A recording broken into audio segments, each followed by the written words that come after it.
Ahí está.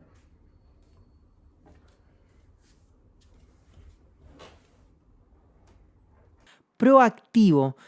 Esa palabra que vas a escuchar en todas las entrevistas de trabajo, dicha por vos mismo o quizás por alguno que anda al lado tuyo si es una entrevista de trabajo grupal. Y es una de las cualidades que no pueden faltar en un perfil de LinkedIn. Cualquier trabajador junior que se aventura en el mundo laboral casi de cualquier industria pone esta palabra en su currículum y la menciona constantemente, como si automáticamente nos convirtiera en el mejor prospecto para esa persona que nos tiene que contratar. Pero, ¿qué significa realmente ser proactivo? ¿De dónde viene? Te tiro un spoiler. La historia de esa palabra empieza con un judío torturado en un campo de concentración y encerrado desnudo en una habitación helada. Proactividad, ser proactivo, de eso vamos a hablar hoy.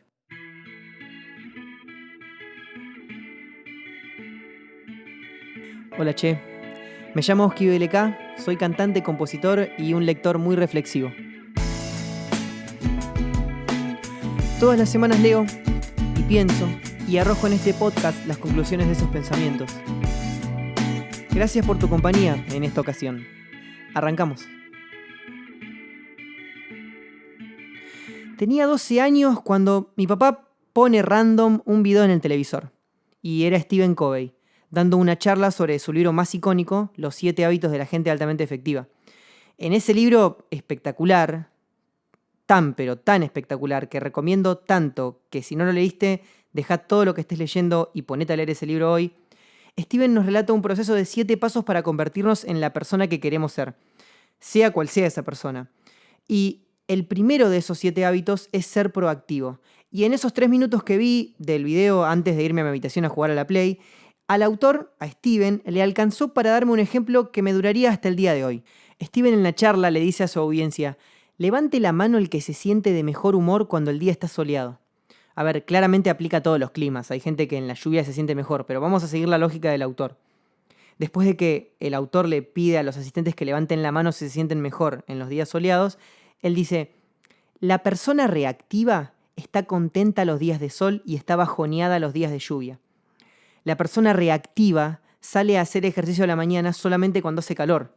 Cuando hace frío se queda abrazado a la almohada. La persona proactiva, en cambio, lleva el sol radiante y el calor del verano siempre adentro suyo. Eso es la proactividad. ¡Pum! Me voló la cabeza. Me fui a jugar a la Play, pero sin saberlo había metido un pilar esencial de conocimiento a mi mente en esos 3 minutos que me quedé viendo el video que había puesto mi viejo. Esa diferencia entre la persona reactiva y la persona proactiva me quedó bastante grabada. Igual, muchos años después leí el libro, totalmente en vano, apurado, con ganas apuradas más bien de decir, lo leí, pero posta incapaz de absorber el conocimiento que tiene. Y recién hace unos 3 años lo leí por segunda vez y creo que pude absorber al menos algunos de los conceptos que el autor propone. Y en virtud de esto armo este podcast para contarles qué quiso decir Covey cuando nos dijo que para ser quien queramos ser, el primer paso de todos es ser proactivo. Proactivo, grabátelo en la cabeza.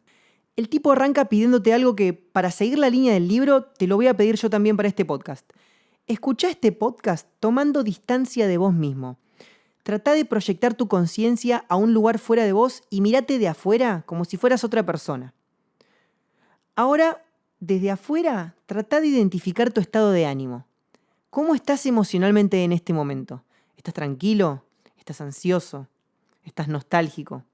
¿Estás pudiendo sentirlo?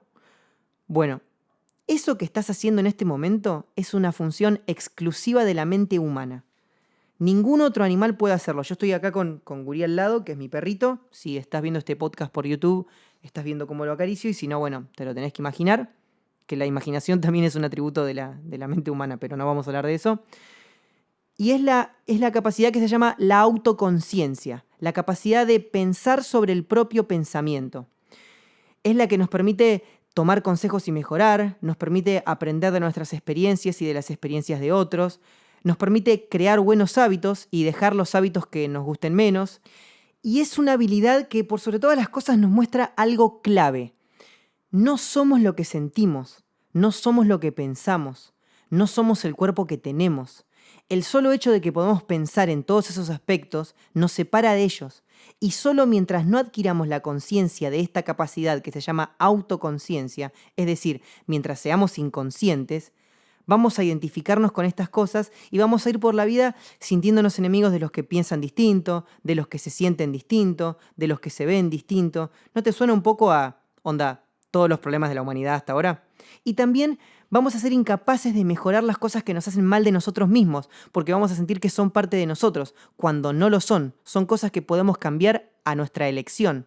Yo 1000 veces dije esto, pero a mí me cansa la gente que es desordenada o que es malhumorada y dice, no, bueno, pero es porque yo soy de Piscis con luna en Aries, ¿viste? Dejate de joder. O sea, ser un ser humano tiene que ver con esto de decir, todo lo podemos elegir. Podemos elegir ser buenas personas, podemos elegir ser más ordenados. A mí me molesta mucho la gente que tiene hábitos desaconsejables o que es gruñona con ciertas personas y se dice, bueno, pero yo soy así. No, loco, no sos lo que sos lo que elegís ser. Pero después vamos a ahondar en esto. Ahora vamos a seguir con el capítulo. Con lo que venimos diciendo hasta ahora, parece obvia la respuesta de decir, bueno, Oski, tenés razón, no somos lo que somos lo que elegimos ser, y yo voy a cambiar todo lo malo y ser la persona ideal, etcétera, etcétera. Pero hay muchas ramas científicas que a priori no coinciden con esto que dice Covey, y dicen que nuestro carácter y nuestra personalidad se forjan de una manera en algún momento y después no hay nada que podamos hacer al respecto. Freud, el famoso psicoanalista, es un gran ejemplo. Él dice que lo que te pasa de pibe te define, te programa y ahí vas para adelante, con tus miedos y objetivos viendo cómo la vas piloteando. Stephen Covey, en este contexto, nos cuenta la historia de una persona muy conocida en su época que seguía la línea de pensamiento de Freud. Se llamaba Viktor Frankl. Era un psiquiatra judío. Y esta aclaración sobre su religión adquiere relevancia porque él fue encerrado en un campo de concentración nazi donde vivió cosas tan horribles que no voy a relatar en este podcast, pero que todos ya podemos imaginar.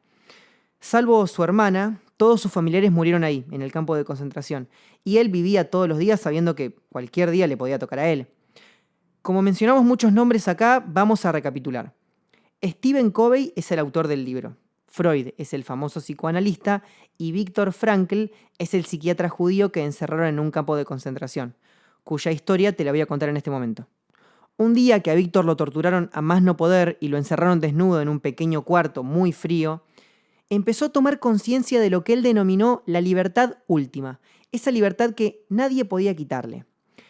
Los carceleros nazis podían controlar su ambiente, afuera, pero Víctor, como ser autoconsciente, podía interpretar con su mente los hechos de la manera que él quisiera. En su interior, solo él podía decidir cómo el afuera lo afectaba. Y desde ese momento en adelante, Víctor pasaba sus días imaginándose en una sala de clases, dando conferencias sobre cómo sobrevivió en un campo de concentración. Se volvió soberano total de su libertad interior al punto de que todo lo horrible que vivía en ese momento no afectaba su bienestar. Su afuera no lo corrompía. Y se convirtió en una inspiración para otros prisioneros e incluso para algunos guardias. Víctor usó la autoconciencia y descubrió el principio más hermoso de la naturaleza del ser humano, que es que entre el estímulo que recibimos de afuera y la respuesta que damos a ese estímulo, tenemos la libertad interior de elegir. Y es una habilidad con la que convivimos todo el tiempo, pero es flashero ponerse a razonar sobre esta habilidad. Ni siquiera los animales más inteligentes tienen esta capacidad que nosotros tenemos. A ver, hay animales que pueden ser adiestrados para que se porten bien. Gurí es mi perrito, se porta re mal. Pero a los perros los podés adiestrar para que se porten bárbaro. Pero los perros no pueden responsabilizarse de ese adiestramiento. Los perros no pueden cambiar la programación ni detenerse a pensar si su adiestramiento es bueno o malo. Los animales, al vivir según la programación que les vino de fábrica o en su defecto la programación que les llegó de afuera a partir de un humano que los adiestró o algo, están limitados. Y si nosotros hacemos lo mismo que los animales, o sea, si nosotros vivimos según la programación que nos vino de fábrica o la programación que otra persona nos puso en la cabeza sobre cómo es el mundo, si nosotros entendemos al universo según el cuento que nos contó otro, vamos a vivir también limitados, vamos a vivir tan limitados como viven los animales. La proactividad es darnos cuenta de que somos responsables de nuestra propia vida. A diferencia de todos los seres vivos en la Tierra, nosotros los seres humanos no somos consecuencia de nuestras condiciones, sino que somos consecuencia de nuestras decisiones. Y si les damos a las cosas el poder de controlarnos en vez de nosotros controlar a las cosas, nos volvemos personas reactivas. Personas que si el clima está lindo nos sentimos bien y si el clima es feo nos sentimos mal. Y no solo hablo del clima meteorológico, ¿eh? Las personas reactivas también son débiles ante el clima social. Si las tratan bien, si se sienten bien, son buenas con el otro, y si las tratan mal, si ese día durmieron mal, o si el otro los trató medio mal, se ponen a la defensiva. Las personas reactivas permiten que los defectos del otro las definan, las controlen. Te voy a hacer una pregunta de una cosa que suele pasar muy seguido. ¿Alguna vez te sentiste incómodo en una reunión social porque a esa reunión también iba alguien que te hizo mal? ¿No se debería sentir incómodo él y no vos? Las personas proactivas no se mueven por el clima social, se mueven por sus valores. No dejan que las circunstancias del ambiente los controlen. A ellos los mueven sus valores meditados y seleccionados. No hacen lo que hay que hacer. Las personas proactivas hacen lo que es correcto. Hay 2 frases muy copadas que ahí cita el autor, de una del expresidente Roosevelt que dice: nadie puede herirte sin tu consentimiento. Y otra de Mahatma Gandhi, el gran prócer hindú, que dice: nadie puede quitarte el respeto si no se lo das vos mismo. Profundicemos un poco sobre esta cuestión que me parece que en algún sentido todos nos identificamos de habernos sentido inferiores o humillados por alguien, o que alguien nos haya, no sé, cagado, o que alguien nos haya robado un novio. Hablemos de eso que nos daña y nos hace sentir mal. El autor dice que lo que nos daña no es lo que sucede, sino nuestro consentimiento a lo que sucede. A ver, obvio que el afuera puede dañarte físicamente o económicamente, pero nuestra verdadera identidad nunca debe quedar herida. Al contrario, dice, es en esos momentos límites donde más se manifiesta quién realmente somos. Lo que te pasa no te define, vos te definís a vos mismo y vos elegís cómo termina la historia. Para no mandar al frente a nadie, voy a hablar de mí mismo. No me fue como esperaba en el lanzamiento de mi más reciente single Mente Palabra. Podemos hasta interpretarlo como un fracaso. Está bien, fue un fracaso, fracasé, pero no soy un fracasado. Yo elijo cómo sigue esta historia, y en la medida de que yo elija levantarme y volver a intentarlo, hasta tener éxito, no dejo que ese fracaso se apodere de mí. Si yo me identifico con ese fracaso y me hundo, ahí sí me convierto en un fracasado. Ahora, no, hermano. Está bien, fracasé, pero no soy un fracasado. Me voy a levantar y voy a volver a intentar. ¿Cuántas veces? Las veces que sean necesarias. Porque yo soy un exitoso dentro mío y hasta que no lo refleje el afuera, no voy a parar. Ahora, ¿puedo seguir fracasando? Sí. Pero fracasado, ser un fracasado, nunca. Y en contexto de esto que acabo de decir, Steven nos dice que los sucesos del universo se dividen en 2. Los sucesos que podés controlar, que él llama tu círculo de influencia, y los sucesos que no podés controlar, que él llama tu círculo de preocupación. Él dice que las personas reactivas se enfocan en el círculo de preocupación, en las cosas que no pueden controlar, y las personas proactivas solo se concentran en el primer círculo, en el círculo de influencia, las cosas que sí podés controlar. En las cosas sobre las que realmente podés ejercer influencia y cambiar, y el resto lo sueltan. Yo disparo una flecha y después puede venir un huracán y volármela. Ahora, si yo estoy todo el entrenamiento pensando, uy, el huracán, uy, mirá si aparece un huracán, me pierdo. Yo prefiero, hasta el momento de tirar la flecha, concentrarme solamente, no sé, en trabajar los brazos, en mejorar la puntería, en las cosas en las que realmente puedo ejercer influencia. En el resto estoy gastando energía mental sin ningún sentido. Ya en el podcast anterior hablamos sobre que el único límite del ser humano es su propia ignorancia. La historia de la humanidad parecería mostrarnos, loco, que el universo es infinito y solo basta con hacernos más inteligentes para que se haga más y más abundante. No voy a ahondar mucho más en eso porque quiero que puedas escucharlo, cosa que te recomiendo porque tiene verdades muy poderosas que se complementan bastante con este podcast. Lo que digo para enlazar ambos es: no tenés que estar a merced del ambiente, no tenés que rendirle cuentas a nadie, no tenés que parecerte a nadie. Esta es tu historia, loco, la escribís vos. Y si tuviste algún capítulo malo, es tu elección quedarte tirado en el sillón y cerrar el libro y decir, loco, bueno, esta es la historia de mi vida, así es como me va a definir. O decir, no, bueno, pongo un par de páginas más y sigo escribiendo hasta que tire la flecha y no haya un huracán. No puedo controlar que venga el huracán o no. Ahora, yo voy a tirar 1000 flechas. En alguna, el huracán no va a estar. ¿Y sabes qué? Esa va a ir justo al centro. Concluyo este podcast sobre la hermosa palabra proactividad con una de las formas que yo considero mejores para cambiar nuestra programación mental desde una mente reactiva hacia una mente posta proactiva, que es cambiar la forma en la que hablamos. A ver, por ejemplo, deja de usar frases como no tengo tiempo, que coloca el tiempo como algo que está fuera y maneja todo lo que haces. Y empezá a decir no me hago el tiempo, que ya pone la flecha apuntando a vos, que como ser que elige o no elige hacerse un espacio en su agenda para tal o cual cosa. Lo mismo con la frase tengo que hacerlo. Y no, loco, decí elijo hacerlo o no elijo hacerlo. Hacete cargo del camino que tomás y de las cosas de tu vida, porque sos el único que tiene que convivir con las consecuencias de lo que haces hasta el final de los días, todo el tiempo, las 24 horas del día. Sos el único que tiene que convivir consigo mismo todo el tiempo.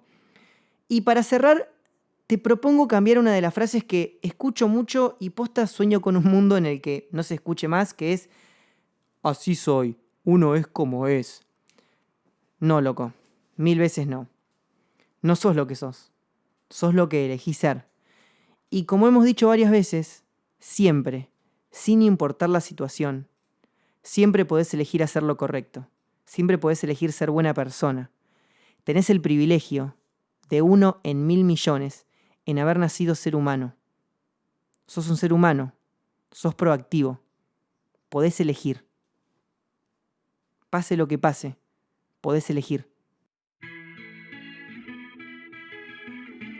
Y así termina otra jornada de pensamientos, reflexiones y, si tenemos suerte, de conclusiones. Me llamo Oski BLK, gracias por tu compañía en esta ocasión y nos vemos la próxima.